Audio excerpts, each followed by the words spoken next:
j'espère que vous allez bien. Je vous retrouve aujourd'hui pour une vidéo tag que j'ai vue sur la chaîne de Margot. J'avais adoré, déjà parce que j'adore la youtubeuse, je la trouve extrêmement dynamique et drôle et punchy et elle me fait vraiment délirer. Et en plus, je me retrouve dans beaucoup de ses lectures et de sa personnalité. Et j'ai décidé de reprendre ce tag. Il s'agit du tag «Avez-vous déjà lu?» et donc je vais répondre à 30 questions sur... quant à savoir si j'ai déjà lu en fait dans certaines situations, dans certains cas. Allez, c'est parti. Question 1. Avez-vous déjà lu en marchant? Oui, oui. Je lis en marchant lorsque je connais bien mon chemin, mais je dois avouer que j'aime autant lire que je suis maladroite. Donc les deux, si ils vont ensemble, peuvent avoir des petits soucis à bien s'imbriquer en fait. Question 2. Avez-vous déjà lu pendant votre pause déjeuner? Oui, ça m'est clairement arrivé, notamment parce que les pauses déjeuner sont plus ou moins longues et donc forcément, si c'est pour attendre vraiment bêtement ou autre, oui, je mange. J'ai tendance à travailler pendant les pauses déjeuner, mais lorsque je me force en fait à ne pas travailler, oui, je l'ai déjà lu. Question 3. Avez-vous déjà lu un roman d'une traite? Oui, ça m'arrive énormément. Je suis quelqu'un qui est assez passionné par ce qu'elle aime. Et donc généralement, lorsque j'aime quelque chose, je m'y donne mais à 150%. Donc un livre, si je l'aime, je vais y passer la nuit et je vais tout lire d'un coup parce que sinon, tout simplement, je ne peux pas dormir. Donc rien que pour ça, je suis un peu obligée de lire d'une traite. Question 4. Avez-vous déjà lu dans votre bain? Ça m'est déjà arrivé, mais là on retrouve les mêmes critères que pour la question sur le fait de lire en marchant. Je suis extrêmement maladroite, donc il y a une chance sur deux, à mon avis bien, pour que le livre tombe dans mon bain. Donc généralement, je ne lis pas dans mon bain. Je l'ai déjà fait, et puis en fait, je suis une feignasse. Rien que le tenir comme ça me donne mal au bras. Je suis une vraie quiche, donc voilà. J'ai déjà lu, mais je le fais peu. Question 5. Avez-vous déjà lu plusieurs livres en même temps?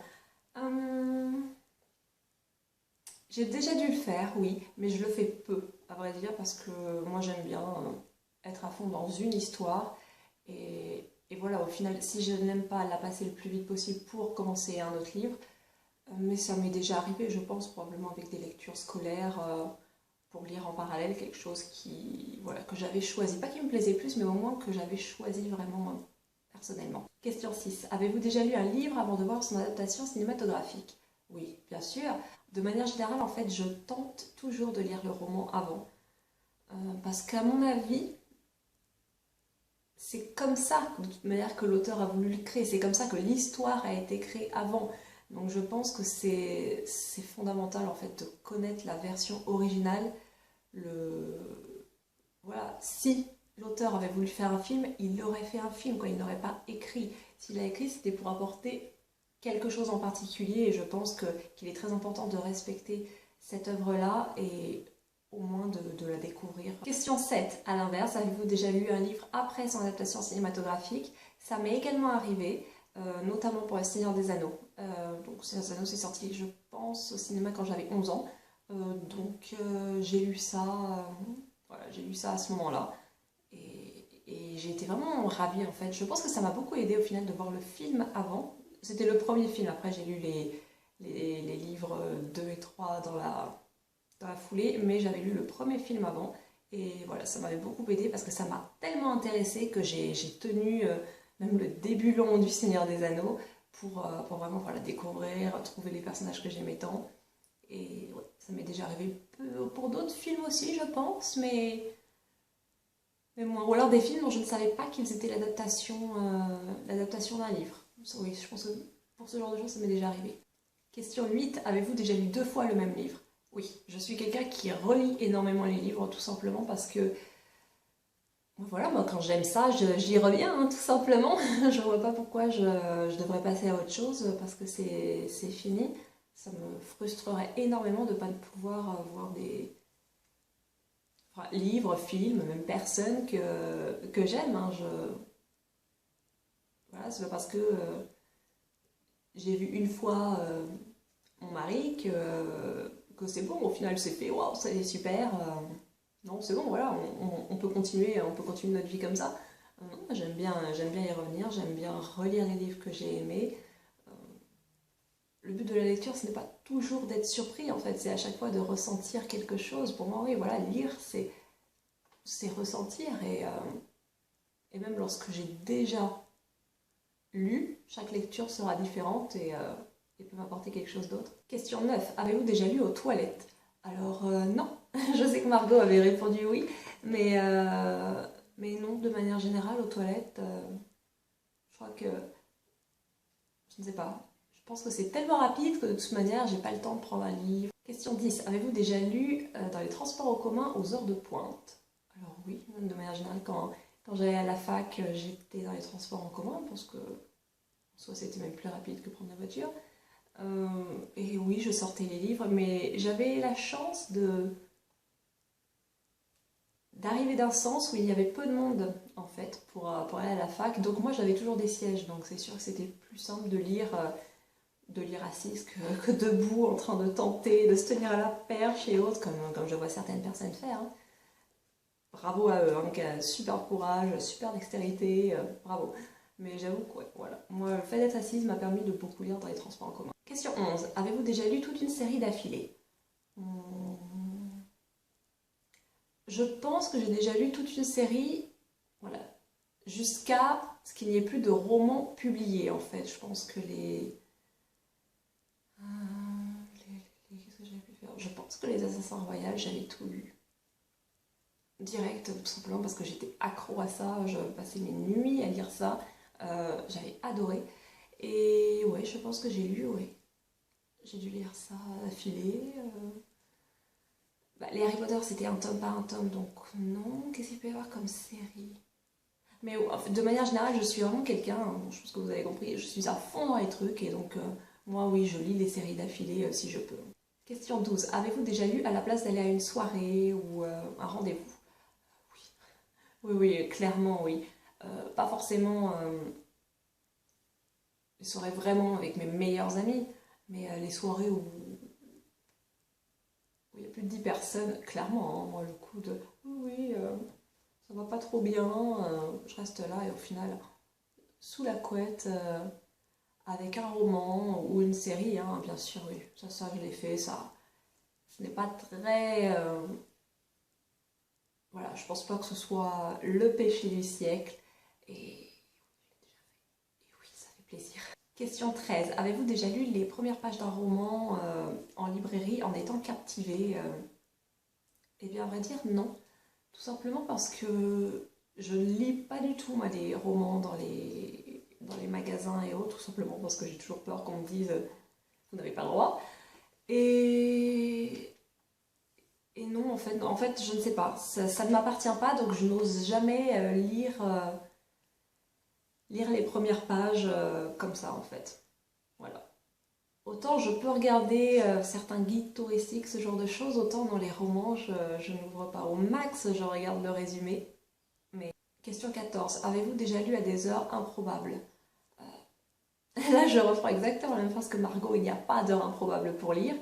Mais si on reste dans un format ou un schéma classique, je pense que lire toute la nuit, euh, minuit, 8 heures du matin, ce n'est pas forcément voilà, ce qu'il y a de plus probable ou de normal pour lire. Donc oui, de toute manière, j'ai déjà lu à des heures improbables, j'ai déjà lu au lieu de réviser mes partiels. Tout est une question d'envie en fait. Je ne me force pas à lire, mais lorsque j'ai envie, je le fais. 15. Avez-vous déjà lu en prétendant faire autre chose? Travailler, écouter en cours, ce genre de choses. Alors, non. Non, je ne pense pas. Tout simplement parce que, en général, voilà, j'ai toujours été petite fille très sage et autres. Et voilà, mon travail était toujours fait et après, je pouvais faire ce que je voulais. Et à mon avis, mes parents n'étaient pas mécontents de voir que ce que je voulais faire après avoir travaillé, c'était lire. Hein. Quels parents iraient me retirer mes livres ou m'interdire de faire ça? Je pense que c'était une bonne passion. Et donc non, je pense pas avoir lu, menti. Non, en général, je prends mon bouquin et je lis. Pendant les cours, non. Pendant les cours, j'écoute. Sinon, je vais pas en cours, tout simplement. je parle de la fac, hein. Je vous encourage pas à sécher les cours au collège ou au lycée, ça il faut y aller. Mais à la fac, voilà, ça n'a aucun intérêt. Je ne vais pas en cours si c'est pour ne pas écouter. C'est faux. Je mens, je mens, je mens, je mens. Cette année, il y avait quelques cours d'anglais pendant lesquels on devait faire des exposés. Et ben voilà, moi les exposés sur 40 personnes, c'est extrêmement long. Ce n'est pas forcément intéressant, donc si, je lisais des bouquins courts. Ouais, ouais, j'avoue. Voilà. Mais bon, pour le coup, c'était pas moi qui devais travailler. Moi, je devais juste écouter l'exposé de quelqu'un d'autre. Ce qui, en soi, est vraiment passif comme situation. Donc, ouais, voilà, voilà, il n'y avait pas de... La seule note était pour la personne. Nous n'allions pas être interrogés sur les exposés. Donc voilà, je me suis pris le droit de lire en classe. Question 16. Avez-vous déjà lu un livre que tout le monde a aimé sauf vous? Probablement. Les Infortunes de la Belle au bois dormant de Anne Rice. Qui est une réécriture érotique du conte de la Belle au bois dormant, auquel Anne Rice a voulu lui ajouter une dimension assez sadomaso, marquis de Sade, vous voyez. J'ai détesté ce livre, mais vraiment détesté. Si vous voulez du marquis de Sade, allez lire le marquis de Sade, c'est beaucoup plus, déjà c'est beaucoup plus hard. Et voilà, je n'ai pas du tout aimé ce roman d'Anne Rice, je lui préfère beaucoup toutes ces chroniques de vampires. Voir certains one-shots qu'elle a fait qui étaient très intéressants. Mais alors celui-là, non, la déception du siècle. Ouais. Et je sais qu'il y a pas mal de monde, je pense, qui ont apprécié, qui ont trouvé un petit côté, qui ont bien aimé, mais peut-être que ces gens-là n'ont pas lu le Marquis de Sade. Auquel cas, forcément, ça paraît sulfureux de lire Anne Rice, mais voilà, je trouve qu'elle emprunte au Marquis de Sade, mais sans du tout lui rendre voilà ce qu'il a apporté, parce que bon, c'était un type quand même bien, hein. Ce qu'il écrit majoritairement, ce sont beaucoup ses fantasmes et ce genre de choses, notamment quand il était en prison, il avait que ça à faire, hein. Question 17. Avez-vous déjà lu un livre que tout le monde a détesté sauf vous? En général, voilà, je sélectionne à l'avance mes lectures parce que je sais que ça a plu à des personnes. Donc ça, c'est un petit peu plus compliqué.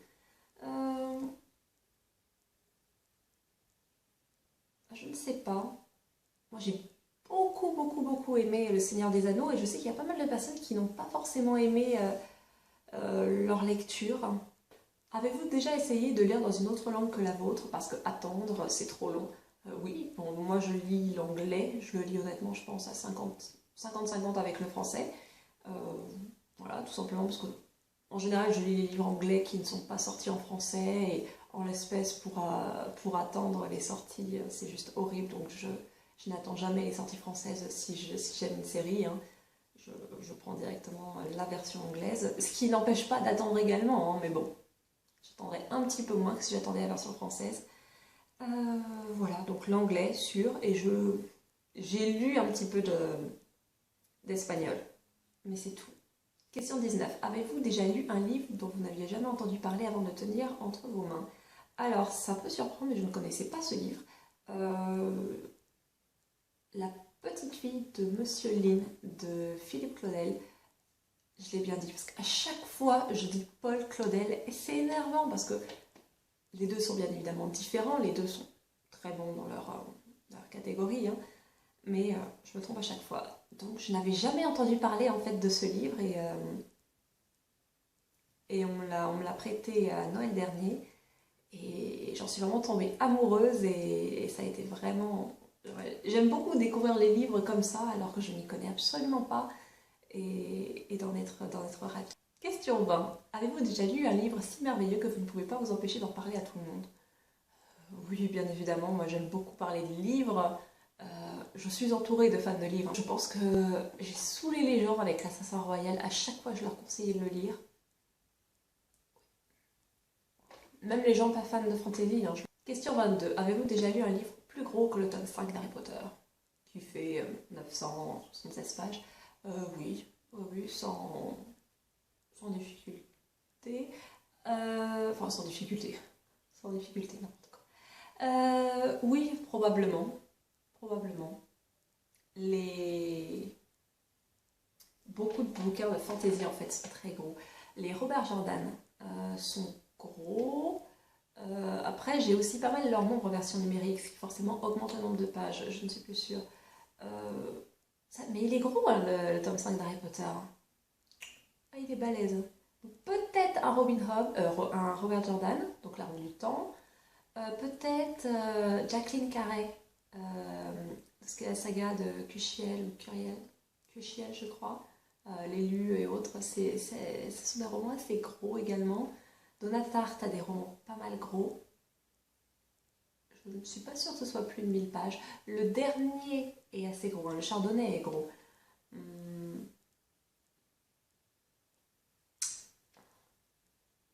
Ah si, je pense que Jonathan Strange et Mr. Norrell de Samantha Clark, je crois que c'est ça le nom, fait plus de 976 pages.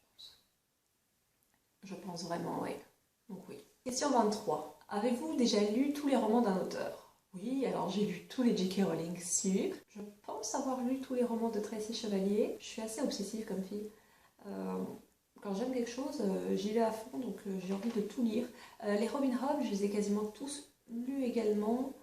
Mais après, c'est plus compliqué en fantasy parce qu'ils ont toujours plein de petits écrits et autres un peu partout, donc plus compliqué à suivre. Et dans les classiques, je ne pense pas avoir tout lu. Parce que les auteurs de classiques ont quelques œuvres maîtresses, mais en fait, quand on cherche, on réalise qu'ils ont plein d'autres œuvres un peu partout. Question 24. Avez-vous déjà lu un roman qui vous a fait rire? Alors oui, j'en ai parlé d'ailleurs dans une vidéo que je vous poste ici. Oui, je rigole beaucoup dans mes romans. De quoi je peux vous parler? Le Malade imaginaire m'a fait beaucoup rire, de Molière. Question 25. Un roman qui vous a fait pleurer. À nouveau, je me renvoie vers les vidéos que j'ai faites sur les livres qui m'ont fait pleurer. La saga À la croisée des mondes. Quand j'étais petite, ça m'avait beaucoup fait pleurer. Les Misérables de Victor Hugo, Cyrano de Bergerac, d'Edmond Rostand. Avez-vous déjà lu un livre qui vous a fait sortir de votre zone de confort? Je pense, oui. Je sais personnellement que ceux de Bret Easton Ellis sont... Voilà, me rendent un petit peu... Voilà, je sais pas trop... American Psycho est quand même ouais, assez dérangeant sur certains trucs. Bon, après, c'est pas non plus... on a fait pire hein, dans l'horreur et autres, mais je sais que le style me rend un petit peu mal à l'aise. Et j'aime ça, hein, c'est très très agréable d'être transporté par un auteur. Sinon, je dirais, j'en ai parlé tout à l'heure, les livres du Marquis de Sade sont tout de même, waouh, c'est, ouais, on parle de zone de confort, on peut aller au-delà, hein, parce que c'est pas uniquement du sexe, il y a aussi de la violence, quand on sait que c'était un homme qui clairement était, je sais pas, il a violé des enfants, il a tué, il a torturé, il a étranglé. Alors voilà, lui-même était déjà très dérangé, alors ses écrits montrent tout de même ce pan de sa personnalité et c'est assez flippant, clairement. Mais sinon, non. Sinon, j'avoue avoir peu de zone de confort en lecture. Après, on est plus ou moins à l'aise, mais surtout le fait que l'auteur veut nous faire ressentir ainsi. Donc, je ne pense pas que ce soit réellement dû à moi et à ma zone de confort. C'est l'auteur qui veut que je me sente mal vis-à-vis de certaines choses. Question 27. Avez-vous déjà lu un livre que vous n'avez pas compris? Pas compris est un bien grand mot, mais je pense que certains romans demandent plusieurs lectures. Je sais que Céline m'a demandé plusieurs lectures pour réussir à comprendre une infime part de son génie littéraire, hein, parce que bien évidemment je ne suis pas du tout encore à un niveau, je pense, intellectuel suffisant pour bien comprendre tout le poids de cet écrivain et de ses écrits. À part certains moments des traités physiques, ce genre de choses, parce que j'aime bien lire des essais sur ce thème, qui clairement ne sont pas mon domaine de spécialisation, mais j'aime lire ça. Je me perds complètement, mais j'aime lire ça. Donc je pense que voilà, tout ce qui est essai scientifique entre dans cette catégorie. parce qu'au bout d'un moment, je décroche inévitablement. Parce que le lien ne se fait pas forcément. Avez-vous déjà lu un livre parce que la couverture était jolie? Je pense que non. À vrai dire, honnêtement, les couvertures des livres pourraient être une simple couverture noire opaque. Ça ne m'intéresserait pas du tout. En fait, je ne m'intéresse pas du tout aux couvertures. Je m'en fiche d'à quoi les livres ressemblent. C'est la raison pour laquelle, au final, je me permets de lire du livre numérique, parce que ce qui m'importe réellement, c'est le contenu, c'est le texte, c'est l'émotion de l'auteur. Question 29. Avez-vous déjà lu un classique en appréciant votre lecture? Bien sûr. Moi, j'adore Victor Hugo, comme vous le savez, c'est mon auteur préféré, je pense. C'est un auteur classique de chez classique, j'ai adoré mes lectures. J'aime bien Proust. J'aime bien la littérature russe.